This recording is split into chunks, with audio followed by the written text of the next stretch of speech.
Well, this is certainly interesting. For the first time ever, the Wildcats are not in the World Series of MLW. For the first time since 2013, the Eagles are not in the World Series. And for the first time ever, none of the Schultz brothers are in the World Series.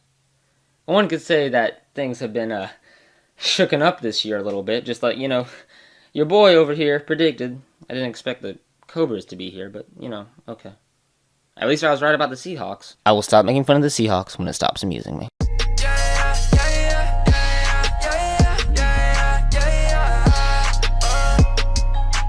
Alright guys, how we doing? It's your boy Ben. As we move into the end of August and the beginning of the school year, we have at least the MLW playoffs to help ease the pain. And this year's postseason has been the most unpredictable one yet. And the story short, it has culminated in a very solid World Series matchup of the Mallards versus the Cobras. So if you're wanting my thoughts, which you do because you're still watching this, I'm not going to mix words here guys. The Mallards are my pick to win it all in 2017. Easily. While the Cobras were a dark horse team that has come out of nowhere and by the sheer force of Drew Davis has willed themselves into the World Series, and I said this at the beginning of the year, the Cobras are a team that have a lot of potential, it just has to shine, and it has at the end of the year. But it didn't shine like a diamond, maybe, like silver, because if I'm being completely subjective, the Cobras didn't have that tough of a bracket to get through. And yes, I know I said in my last video that the Predators are super underrated, and I still stand by that, but honestly, that series could have gone either way. It was a great series to watch.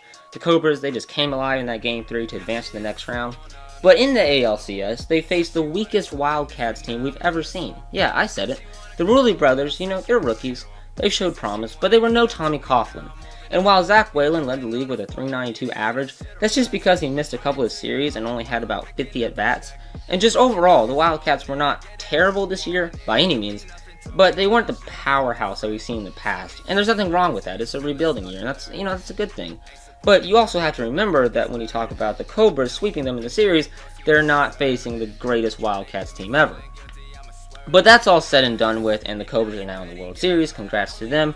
And if they're going to have a chance, that it will come in the form of the dominating performance of Drew Davis, pitching and hitting, as he is their only pitcher, and has been really the only consistent hitter, and the only guy on the Cobras roster to have over 50 at-bats. And my goodness, the Cobras lineup has been an absolute mess this year. Look at this, I don't even know who's going to show up in the World Series other than Drew, who is more than a capable player with a .390 average and a 2.38 ERA, but it's this team that's with him that I think makes the Cobras so unpredictable and weak. Sure, Jack Krause has been hitting very well as of late, but their roster just keeps changing. You never know who's going to be playing for the Cobras.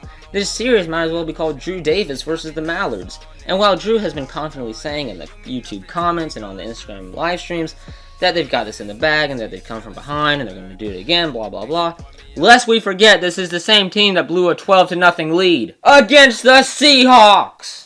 And frankly, they're facing a Mallards team that is more consistent, more rock solid, and prepared to face the Cobras. So the team average is .269, headed up by 12 home runs and 25 RBIs by Noah Abrico, who is having a great year at the plate.